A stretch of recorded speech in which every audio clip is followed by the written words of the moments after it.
Ողջույն հարգելի հետևորդներ, սկսում ենք մեր հերթական եթերը, մեր YouTube-յան բացահայտումներ տիեզերքից էջով, նորանոր բացահայտումներով։ Բարի երեկո, սիրելի հետևորդներ, սիրելի հայրենակիցներ։ Մեր այս եթերը հեռարձակվելու են շատ կարևոր մի տոնից առաջ, ուստի անհրաժեշտ ենք համարում եթերը սկսել այդ տոնի մասին տեղեկատվությամբ։ Ովքեր ձեռք են բերել օրացույց, տոնացույցը եւ փոքրիշատե ծանոթ են մեր եթերներին, գիտեն, որ Գոհար ջան, երևի մարտի 8-ից գուցե սկսենք, որպեսզի հասկանալի լինի։ Անշուշտ Լիլիթ ջան, ինչի մասին։ Հատկապես, քանի որ մենք ստանում ենք շնորհավորանքներ մարտի 8-ի կապակցությամբ, չնայած որ ես իմ էջում նշել էի, որ ես չեմ ընդունում այդ օրը եւ չեմ ընդունում այդ շնորհավորանքները, եւ մեզ կշնորհավորեք ապրիլի 7-ին։ Այո, միևնույն է, մարդիկ բարեկրթությունից դրված շնորհավորում են, մտածում են, որ եթե չշնորհավորեն մենք վիրավորված կզգանք, հարմար կլինի։ Ոչ մի դեպքում, սիրելի հետևորդներ, ճշմարիտ, իսկական մեր տոնը իհարկե ապրիլի 7-ն է, մայրության եւ գեղեցկության օրը, որը տիեզերքում հաստատված հնագույն տոներից մեկն է։ Դրան մի առանձին հիմա որպես խոսքի շարունակություն դու կանդրադառնաս առանձին կերպով Գոհար ջան, բայց մի քանի բառով, մի քանի նախադասությամբ հասկանանք, թե ինչու մարտի 8-ը մեզ հետ որևէ կապ չունի, որպեսզի լիարժեք հասկանալի լինի ամեն ինչ, սիրելի հետևորդներ, հասկանանք ինչի համար են նախատեսված առհասարակ տոները։ Կարծում եմ դա նույնիսկ բացատրելու կարիք չկա, ցանկացած տոն, ցանկացած հիշարժան օր տոնում եւ կրկնում ենք տարվա մեջ այն նպատակով, որպեսզի վերահաստատենք նրա իմաստը, նրա նշանակությունը, կարևորենք վերստին այդ օրը մեզ համար։ Ինչ վերաբերվում է մարտի 8-ին, ովքեր ծանոթ են 5 տակարանին, եստերի գրքում նշված այն կոտորածը, որտեղ է ունեցել այսօրվա, չասենք այսօրվա, 2,500 տարի առաջվա Պարսից պետության մեջ տեղի է ունեցել հրեուհի գեղեցկուհի Եստերի թեթև ձեռքով, երբ հերթական ճակերտավոր հզոր արքաներից մեկը ընդառաջելով իր սիրելի կնոջ Եստերի հորդորին մի օրվա մեջ փոխում է հրովարտակի բովանդակությունը եւ եթե արտոնել էր իր ժողովրդին վրեժ լուծել հրեաներից նրանց թալանի եւ կործանարար գործունեության համար արտոնում է հրեաներին սպանել բոլոր այն հրեաներին, որոնք իրենց կարծիքով որևէ սպառնալիք են ներկայացնում իրենց համար։ Եվ 70,000-ից ավելի պարսիկներ, նաև հայեր, որովհետև ազնվականության եւ զինվորական բարձրագույն դասի մի զգալի մասը հայեր էին, ոչնչացվում են, սպանվում են հրեաների ձեռքով եւ որպես իրենց աղջկան պատվին հավերժացվող հիշարժան օր նրանք մարտի 8-ը նշում են ամեն օր, հետո ներթափանցելով տարբեր երկրների իշխանությունների շրջանակները, նրանք դա տարածում, հաստատել են տալիս, ի վերջո Ռոզա Լյուքսեմբուրգի եւ Կլարա Ցետկինի թեթև ձեռքով նույն օրը մանիֆեստացիաներ ու այնտեղ միջանկյալ մի երևույթ էլ կա, դրան էլ չանդրադառնանք, ուղղակի հիշեցման կարգով, հասկացեք դուք ինչ եք տոնում։ Ճիշտ է, ցանկացած առիթով կարելի է կնոջը ծաղիկ նվիրել, ցանկացած գեղեցիկ հաճելի անակնկալ անել, նվեր տալ ցանկացած առիթով, սակայն նորից ուզում եմ նշել, որ տոնել տիեզերքում տոնել մի բան, որը բացասական իմաստ եւ նշանակություն ունի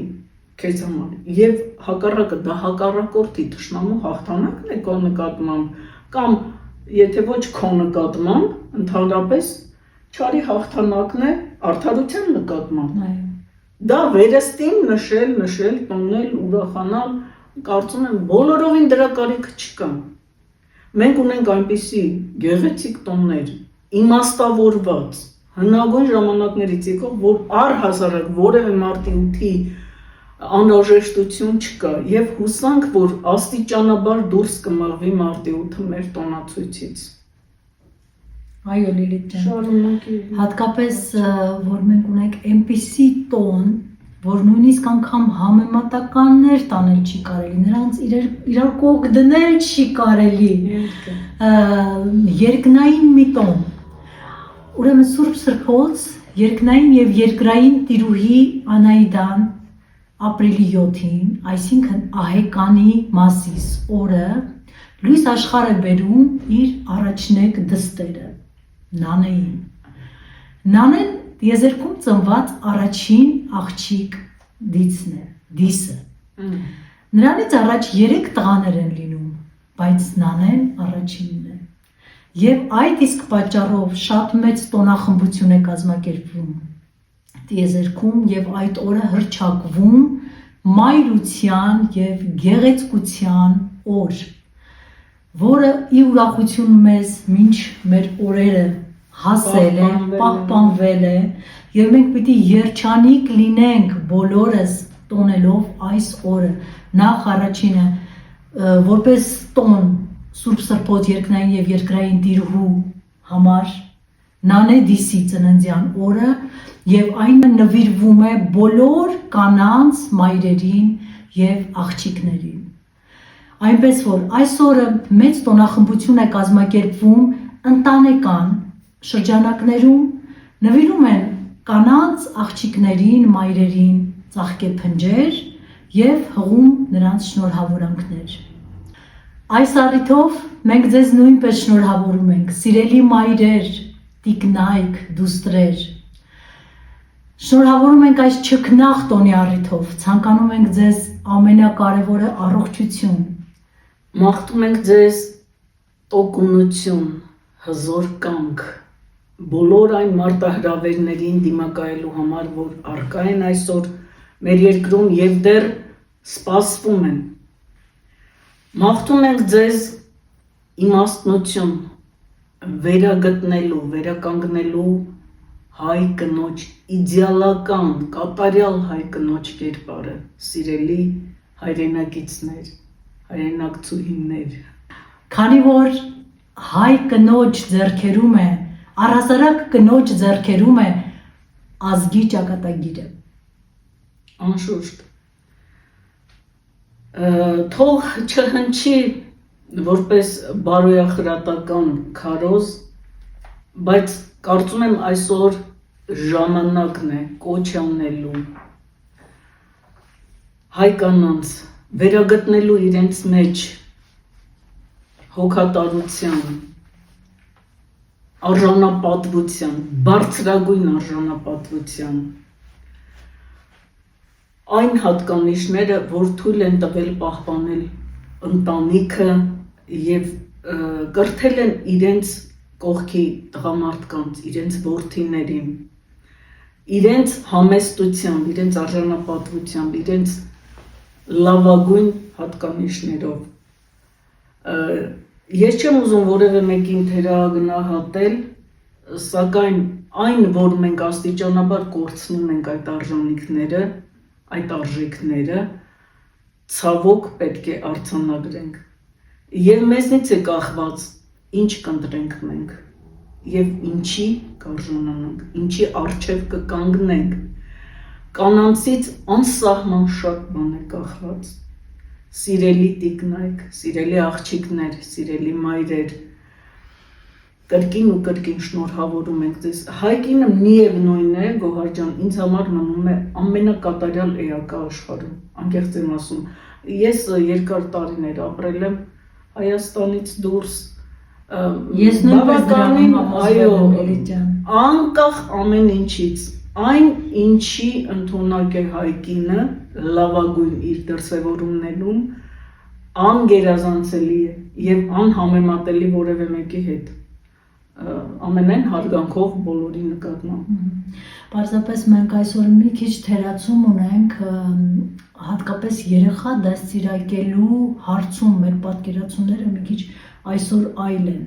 Տեսեք, փոքր տարիքից երեխան 1-2 տարեկան ու շտապում է հայկինը,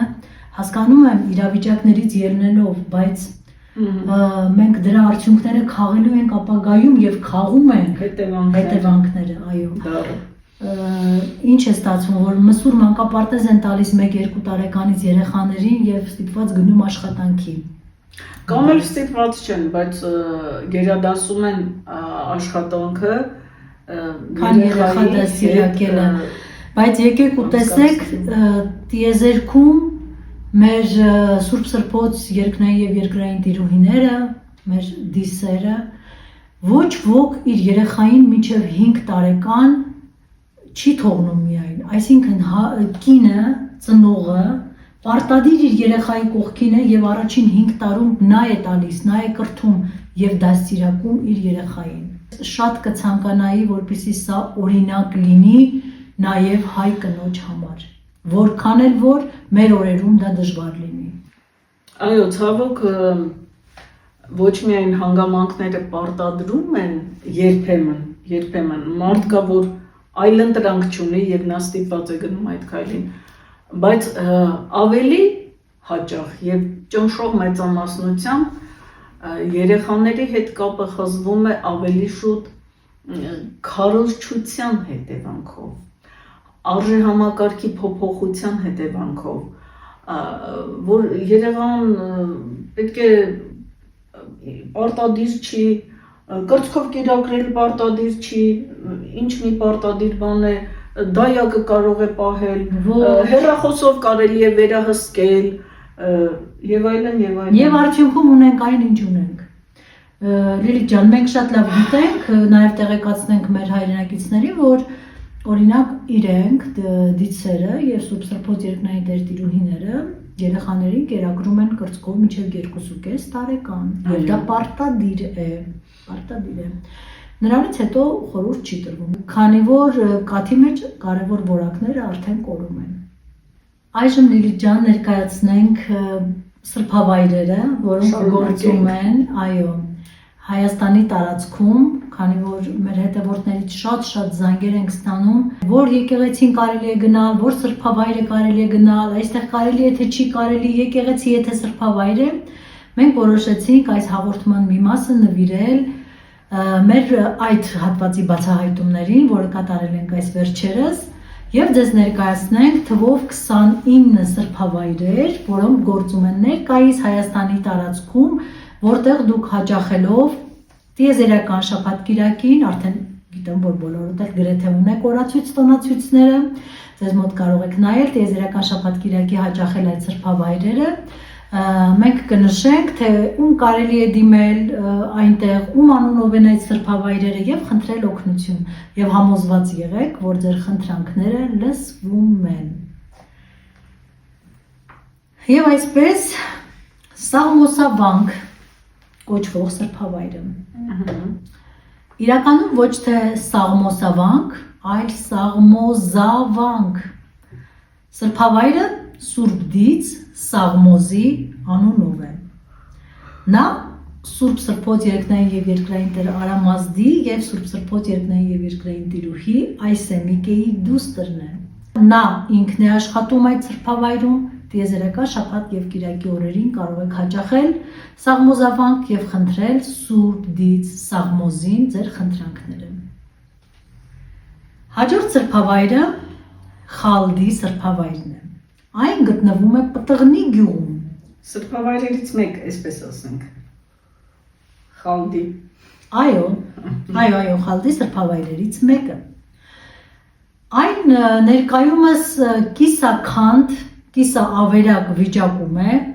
պատերի մի հատվածը կա, մի հատվածը չկա, ես ինքս այնտեղ եղել եմ, բայց եթե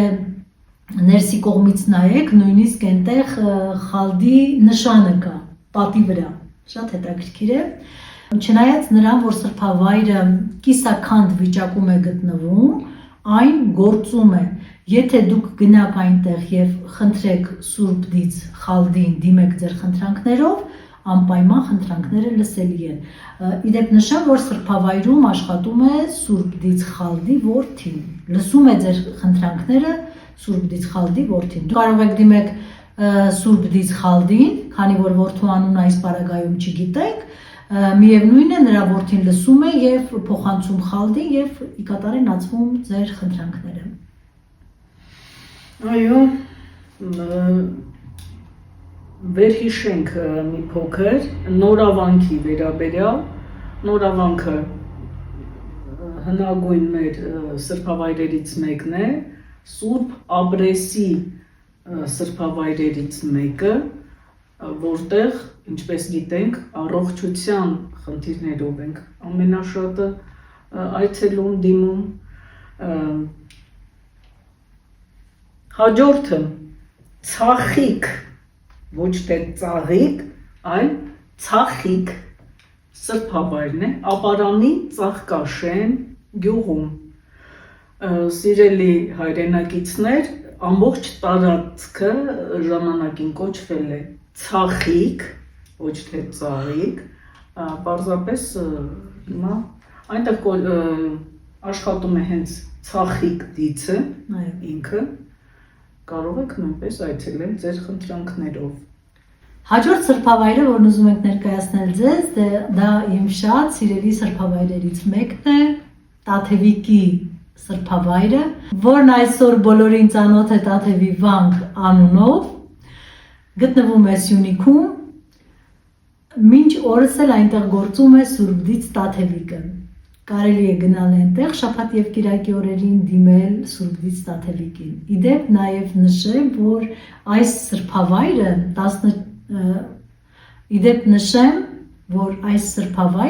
20-րդ ժամանակաշրջանի առաջին կառուցված սրբավայրն է։ Երբ սկսվել է մեր քաղաքակրթությունը 14678 տարի առաջ, ինքը Սուրբ Դից Տաթևիկը նույնպես եկել է այստեղ, բավական երկար տարիներ այստեղ ապրել, բնակվել է, իր ցանկությամբ է կառուցվել հենց այնտեղ այս սրբավայրը, նա այնքան է այստեղ մնացել, մինչ սրբավայրի ավարտը կառուցման, այնուհետև վերադարձել է իր գործերով, բայց միևնույնն է շաբաթ և կիրակի օրերին նա այնտեղ է լինում, լսում բոլորի խնդրանքները և հնարավորինս օգնում մարդկանց։ Կարծում եմ մինչ օրս էլ բացահայտված չեն Տաթևի վանքի գաղտնիքները։ Հաջորդը ոչ պակաս կարևոր, եթե չասենք ժողովրդի կողմից ամենասիրված, ամենաշատ այցելուներ ունեցող Խալդաղջի, որ մենք անվանում ենք թյուրիմացաբար Ղալթախչի սրբավայրն է, որը Սուրբ Դից խալդի սրբավայրերից է և որտեղ գործում է նրա որդի Խալդաղջին։ Արդեն այցելուները գիտեն չբերության, հատկապես առուզավակ ունենալու համար, առողջական ամենատարբեր խնդիրներով այնտեղ գնացողները ուղղակի անպատասխան չեն վերադարձել, բացառիկ կարևոր սրբավայր է և այսօրվա հայ իրականության մեջ, որի այդ Ղալթախչի թուրքական վերջավորությամբ այդ անվանումը ոչ մի կերպ ուղեղներում չէր տեղավորում, գոհարի տված հարցի հիման վրա չտեսնված այս բացահայտումը եղավ, որ ոչ մի Ղալթախչի չի։ Եթե հիշում եք մեր նախկին հաղորդումներից, երբ մենք, եթե չեմ սխալվում, որոշ սրբավայրեր ներկայացրել էինք, մենք այս սրբավայրը նույնպես ներկայացրեցինք, բայց ասացինք, որ չգիտենք իրական դիցը ով է, որ այնտեղ գործում է։ Եվ ուրախություն բոլորիս, այո, բացահայտվեց։ Գոհար ջան, ես չեմ կարող այս Կարևոր եւս մի բացահայտման մասին ուզում եմ այսօրվա խոսել, էլի բառի բացահայտման, հա, որովհետեւ այնպիսի բացահայտումներ են լինում, որոնք միանգամից ամեն ինչ դնում են իրենց տեղը։ Այո։ Խոսքը քոչարի բառի մասին է։ Այսօր մենք իմացանք, որ քոչարի բառը բոլորովին էլ քոչարի չի, այլ կուչարի է, որը նշանակում է միացիր, հավաքվիր, միացիր մեզ, կուտակվիր, համախմբվիր, մեզ միացիր։ Եվ այդ քոչ բառը, այդ բացասական իմաստով արմատը, որը քոչվորին է բնորոշ, այլ ոչ մեզ, ի վերջո դուրս մղվեց մեր դուրս կմղվի առայժմ այսօր ենք իմացել դուրս կմղվի մեկ ընդմիշտ եւ երբեք քոչվորի տեղ մենք մեզ չենք դնի։ Ճիշտ է, քոչարին հրաշք է, հրաշքպար է, մերն է, այդ անունով գիտենք, բայց փաստորեն անվանումը կուչարի է։ Լիլիթ ջան, իրականում մեր լեզուն, մեր բառերը, մեր արմատները բնականաբար շատ խորը իմաստներ ունեն։ Պարզապես ցավոք սրտի այսօր մեր իրական լեզվից ոչինչ չի հասել մեզ, ամեն ինչ աղավաղված է։ Մի քանի օր առաջ իսկապես մտածում էի այդ մասին։ Ինչ խոսում ենք, ինչ հարցնում ենք, անպայման տառային սխալներ կան, մտքային, որից ձևափոխվում է ողջ մտքային իմաստը։ Չգիտեմ, երբ կգա այդ օրը, որպեսզի մենք կարողանանք, ես պարզապես երազում եմ այդ օրվա մասին, կգա այն օրը, երբ մենք բառ կվերականգնենք, կամ կվերահաստատվի կապը նրանց հետ այնպես, որ մեզ իսկապես կտան մեր լեզուն։ Երբ մենք կարողանանք հասկանալ մեր լեզուն, կարծում եմ անհասկանալի ոչինչ չի մնա մեզ։ Մի բառ էլ հիշեցի Գոհար ջան, հենց այս Այո, ես գիտեմ արդեն բառի մասին է խոսքը, խնդրեմ։ Ճորող գետի անվան մասին է խոսքը։ Ոչ թե ճորող է, այլ ճուրուղ։ Ճուրը, որը ջուրն է, ընդհանրապես բանաստեղծում են բառային տարբերակները շատ ավելի կիրառական են իրենց կողմից, քան մեր այսպես ասած գրական լեզու։ Գիտես ինչու, որովհետև անցյալ օրը մենք մի ճշտում արեցինք, եւ պարզվեց, որ մենք համարում ենք խոյի բառը, դա իրենց լեզուն է։ Այո, դա իրենց լեզուն է, դա բառ չէ իրականում։ Այնպես որ ջուրը, սիրելի հայրենակիցներ, իսկական գրական ջուրն է, ուղն էլ ուղին է, ջրի ուղին է ընդամենը, ջուրուղը, նրանք ջրին ասում են ճորող ենք դարձրել, որի ստուգաբանություն ես չգիտեմ նույնիսկ կա թե չկա եւ ինչպիսին է։ Այստեղ այդ պահին իմ մոտ հարց առաջացավ նաեւ հատ բառի վերաբերյալ եւ պարզվեց, որ հատ չի, խատ է։ Իրենք ասում են խատ։ Հենց խաթերն ու Այո, իհարկե հետո որպես բարբառային տարբերակ մտել է հն, որը հատիս լեռնա, հաթերքնա եւ այլն, փաստորեն ճիշտ է եղել է ոչ թե հն, այլ խն, որպեսզի լրիվ խառնաշփոթի իհարկե չվերածվի այս ամենը, պետք է շատ զգուշ հերթով բառերը ճշգրտելով, տեղադրելով, ձևակերպումներ ուղղելով գնալ առաջ, հուսանք, որ կհաջողվի մեզ։ Լավ, Լիլիթ ջան, շարունակենք սրբավայրերը, բայց ես ուզում եմ այսօր մի շատ գեղեցիկ բառի բացատրություն նույնպես տալ, բայց ընթացքում։ Հաջորդ սրբավայրը, որ ուզում եմ ձեզ ներկայացնել, դա Թուխմանուկի սրբավայրն է։ Այսինքն 3 սրբավայրեր ունի Թուխմանուկը այսօր Հայաստանի տարածքում, որոնք գործող են։ Ինչու 3, իհարկե նրանք շատ են, բայց նրանցից ոչ բոլորն են այսօր գործում եւ ոչ բոլորն են համարվում սրբավայր, ինչու, որովհետեւ նրանք իրենց հիմքից խախտված են։ Այդ իսկ պատճառով էլ նրանք չեն համարվում սրբավայրեր։ Պարզապես փոքրիկ մատուրներ կամ եկեղեցիներ նմանատիպ անվանում։ Այսինքն տեղափոխված են, այն կետում չեն, որտեղ եղել են մի ժամանակ, մոտավորապես նույն տարածքում ինչ որ կիսափլատակ մնաց է։ Մենք կարողացանք բացահայտել միայն մեկը Թուխմանուկի սրբավայրերից, որը որ Ելփին գյուղում է։ Հիշեցնենք նաև, սիրելի հետևորդներ, որ ռուսական Չեռնաբոգը մեր Թուխմանուկն է։ Հաջորդ սրբավայրը Վայոց ձորի Մարտիրոս գյուղում գտնվող Աստվածածին եկեղեցին է։ Չակերտավոր եկեղեցին, նա իրականում սրբավայրի տեղում է կառուցված եւ համարվում է սրբավայր։ Այսպիսի մի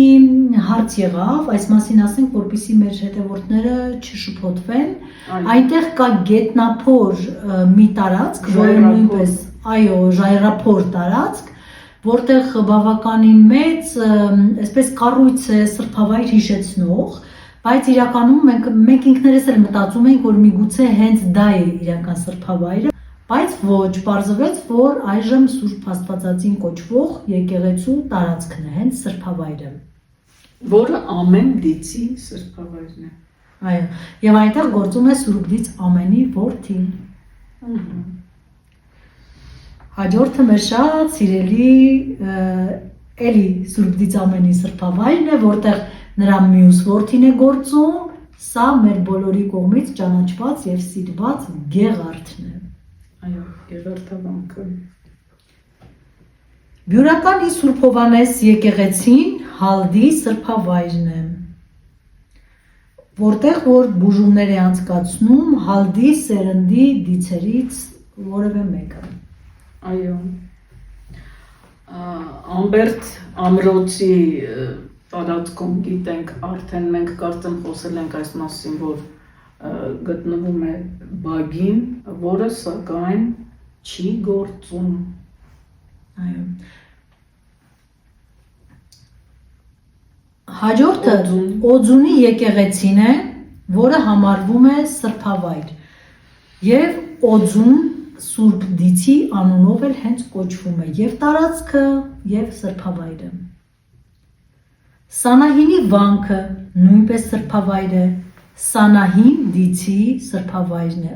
ով Սուրբ Սրբոց երկնային եւ երկրային տիրուհի Անահիդայի դուստրն է։ Այժմ մի շատ կարևոր բացահայտում մեր Սևանավանքի մասին։ Ինչ է պարզվում ժողովուրդ ջան։ Այսքան ժամանակվա մեր իմացած Սևանավանք, Սևանը, պարզվում է, որ կոչվում է Սիգամ, Սիգ-ամ։ Եվ կղզին է կոչվում Սիգամ, եւ լիճն է կոչվում Սիգամ։ Իսկ սրբավայրը այնտեղի կոչվում է Սևամ Դիցի անունով, ով այնտեղ գործում է։ Աղթալայի սրբավայրում գործում է Hamanun Դիցը, Հաղարծինի ճիշտ անվանումը Ախարծին է, որը Միհրի դուստրն է, եւ Հաղարծինի սրբավայրը Միհյան է, սիրելի հետևորդներ։ Հիշեցնենք նաև, որ եղել են գործով 8 միհյաններ, այսինքն որոնք եղել են Սուրբ Դից Միհրի սրբավայրերը։ Ներկայիս Հայաստան Ախար Դիսն է գործում Հաղարծինը։ Այո։ Մեզ հայտնի Հաղարծին անունով։ Գոշավանքը Սուրբ Հալդի սրբավայրն է, որտեղ աշխատում է նրա որդին Գոշը։ Կեչարիսի ճիշտ անվանումը Կեջանիս է, Hamanun Դիցը Անահիդայի որդին է եւ աշխատում է այնտեղ։ Խուճապի վանքի իսկական անվանումը Ղուջապ է, որը նույնպես Անահիդայի որդին է եւ մշտապես գործում է այդ վանքում։ Հաջորդ սրբավայրը մեզ բոլորիս հայտնի Արուճի սրբավայրն է, որն իրականում ոչ թե Արուճի, այլ Ալուշի պետք է լինի։ Ալուշան Սուրբ Սրբոց երկնային եւ երկրային տիրուհի Այսեմիկեի դուստրն է։ Իսկ տարածքը, որը ներկայումս համարվում է սրբավայր, իրականում եղել է Սուրբ Սրբոց երկնային եւ երկրային տիրուհի Այսեմիկեի տաճարը, բայց գործում է ներկապահին որպես սրբավայր, իսկ Ալուշան էլ հենց այնտեղ աշխատում է, գործում է։ Հայրավանքը, սիրելի հետևորդներ, Այսեմիկեի որդի Հայր անունով Սուրբ Դիցի անունով է կոչվում, որտեղ աշխատում է Հայր անունով Դիցը։ Հետաքրքիր է Լիլիթ ջան, եթե մենք այսօր բացահայտած չլինեինք, որ Հայր անունով Դից ունեինք, ոնց պետք է մեկնաբանեինք այս սրբավայրի անվանումը, որ հետ է կապված լինելու սա։ Հայր Աստծո, ում ասես, ինչ ասես, ավելի լավ է Գոհար ջան չխորանանք դրա մեջ, որովհետև մեկնաբանությունները ուր են հասել, որտեղ են կորել, մոլորվել, մի կողմից էլ ոչ մեկին մեղադրել չի կարելի, որովհետև եթե կորել է գիտելիքը, ինչ իմանան, որևէ մեկնաբանություն պիտի տրվի, թե չէ, պատմաբանները իրենց հերթին, լեզվաբանները իրենց հերթին փորձում են որևէ տրամաբանություն գտնել այդ ամենի մեջ, կամ հաջողվում է, կամ ոչ, դրա համար էլ հակասությունները շատ են այդ ամենի վերաբերյալ։ Շատ ուրախալի էր, որ մենք կարողացել ենք բացահայտել եւ անմիջապես երբ հայրավանք, միանգամից պարզ դարձավ, որ իսկապես հայրան է։ Հեռու չենք գնում, այո, ընդամենը Հայր Դիցն է այնտեղ աշխատում։ Ով Այսեմիկեի որդին է եւ սրբավայրը իրականում 26-27 մետր տարածքից այո տեղաշարժված է, բայց երևի էլի նույն տարածքի մեջ է գտնվում, այսինքն այդ տարածքում էլ էներգետիկ դաշտ կա, միևնույնն է այն երկնայինների կողմից ընդունված է եւ գործում է որպես սրբավայր։ Հաջորդը ոչ թե տեղերի վանք, այլ տեջերով վանք։ Նույնպես աղավաղված է։ Այո, ինչ է նշանակում տեղեր, ինչ է նշանակում տեղեր, ի վերջո ամեն տեղ տեղ է։ Այո։ Տեջերոն երկնային եւ երկրային տիրուհի Արկեմիսեի դուստրն է, նա էլ աշխատում է համանուն սրբավայրում։ Այո։ Գնդեվանքը Բագինի անունով սրբավայր է, որտեղ աշխատում է նրա դուստրը։ Մակարավանքում աշխատում է Սուրբ Հալդի թոռը Մակար Դիցը, Սուրբ Մակարը։ Կարմրավորում աշխատում է Սուրբ Խալդի ծոռը, այսինքն Խալդի սրբավայրերից է։ Մաստարայի ճիշտ անվանումը Մաստարա է, որը Անահիտայի դուստրն է։ Մաստարա։ Նա էլ գործում է տվյալ սրբավայրում, Մաստարա սրբավայրում։ Հաջորդը Թալինի եկեղեցին է, որը որ իրականում սրբավայր է եւ ոչ թե Թալինի, այլ Կալին Դիցի սրբավայրն է։ Եվ Կալին կոչվել է ամբողջ տարածաշրջանը։ Այո, նույնպես տարածաշրջանի անունը նույնպես Կալին է եւ Կալինինո անունը նույնպես այստեղից է գալիս, Կալին Դիցի անունով է։ Եթե անգամ ընդունենք ռուսական ճանապարհով է անվանումը հասել, միևնույն է արմատը մեր Կալին Դիցի անունն է։ Լիլիթ ջան, այսքանով վերջացնենք սրբավայրերի թեման եւ եւս մի շատ հետաքրքիր եւ կարեւոր բացահայտում ներկայացնենք մեր հետևորդներին էակ եւ մարդ տարբերությունների վերաբերյալ։ Չնայած նրան, որ որոշ էակների սա դուր չի գա, Լիլիթ ջան, բայց դրանից իրականությունը չի փոխվում։ Ի վերջո մենք փոխանցում ենք այն գիտելիքները, տեղեկատվությունը, այն տեսակետները, բառապաշարի լեզվի այն դրսևորումները, որոնք մենք ստանում ենք դիցերից, որոնք կիրառելի են իրենց մոտ եւ կիրառելի են եղել նաեւ մեզ մոտ, մեզ համար։ Ինչ տարբերություն էակ եւ մարդ հասկացությունների միջեւ։ Բանից պարզվում է, վերցնենք նախ դիցերի պարագայում, ովքեր են մարդիկ, իրենք իրենց մասին են մարդ բառը կիրառում, այո, 11 տարեկանից ցածր չեն կարող նրանք համարվել մարդ։ Համենայն դեպս, մինչ այսօր նման դեպք չի արձանագրվել դեռ։ Ամենաշուտը 11 տարեկանից է սկսվում մարդ դառնալու գործընթացը, կայանալու որպես մարդ, լիարժեք մարդ կոչվելու, այսպես ասենք, ամենաուշը 41 տարեկանին։ Նաև նշենք, որ սա անմիջականորեն կապ ունի վարկանիշի հետ։ Այսինքն, որպեսզի կոչվեն մարդ, ունենան այս կոչումը, այսինքն սա դիմելաձև չի, սա կոչում է 110% համատեղ հոգու եւ մարմնի վարկանիշի եւ 110% հոգու վարկանիշի դեպքում նրանք կարող են համարվել արդեն մարդ կրել այս մարդ կոչումը։ Այո, այսինքն ինչպես գիտենք 100-ով են։ Այո, հենց դա եմ ուզում ասել, որ նրանք 100-ով է արարվում հոգին եւ 100-ով է ծնվում դիցը, բնականաբար ժամանակ է պետք եւ քանի որ 7 տարեկանից հետո նոր սկսում է վարկանիշային աճ գրանցվել, այո, փոփոխություն գրանցվել,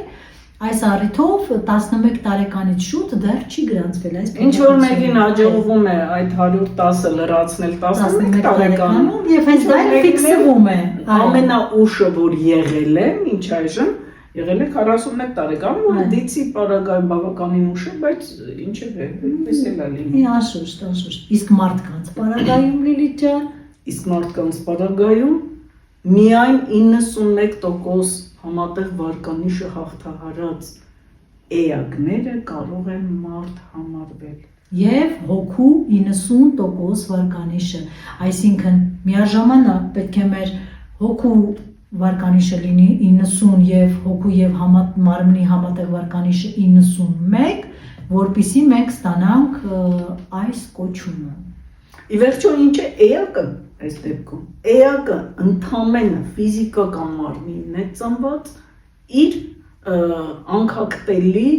մասերով, այսինքն իրեն կցված հոգով, աուրայով, ջերմությունով եւ այլն, այդ կենթանի արարածն է,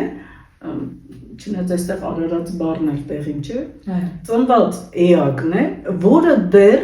չունի արժեհամակարգային անհրաժեշտ այդ որակները արժեքները, որի շնորհիվ նա պիտի ունենա բարձր վարկանիշ եւ ստանա այդ կարգավիճակը, մարդու կարգավիճակը։ Որքան էլ սա պայմանական լինի, մենք փոխանցում ենք այն, ինչ իրականում է։ Շատ լավ էր, որ այս բացահայտումը տեղի ունեցավ, քանի որ մենք լսել ենք, չէ, մարդկության մեջ մեզանում շատ է օգտագործվում, որ այ դու ինչ մարդ ես, կամ նա ինչ մարդ է, նա դեռ մարդ կոչվելու իրավունք չունի։ Անմիջապես Թումանյանի ելնեք նրան, ով մարդ կգա եւ մարդ կերթա, անարատ հիշեցի։ Մենք նույնիսկ պարզեցինք Թումանյանը, այն որ նա իհարկե տիեզերական գիտելիքներին տիրապետ է, չասենք տիրապետել է, բայց գաղափար ունեցել է, առնչվել է դրանց, դա վաղուց հայտնի փաստ է։ Մենք պարզեցինք այդ հուշումները ումից է ստացել նա։ Սուրբ երկնային եւ երկրային տիրուհի Անահիտան է եղել։ Հենց նա հաստատեց այս ամենը, որ բազմիցս նրանք շփումներ են ունեցել երրորդ վիճակում, նա ինքը շատ լավ զգացել է, որ այդ հուշումները ստանում է, իհարկե չի իմացել, թե ում հետ է շփվում իրականում։ Մենք իմացանք։ Այո, մենք իմացանք, բարեբախտաբար ում հետ է նա շփվել, ստացել է մշտապես այս հուշումները եւ հենց այնպես չի, այո, որ նա օգտագործել է իր բանաստեղծության մեջ հենց այս տողերը, որ ելնեք նրան, ով մարդ կգա եւ մարդ կերթա։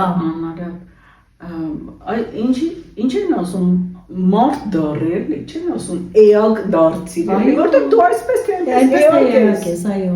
Եվ էության մասին էլ, հա, մի փոքրիկ ներկայացնենք։ Այո, եւ հենց որ մարդը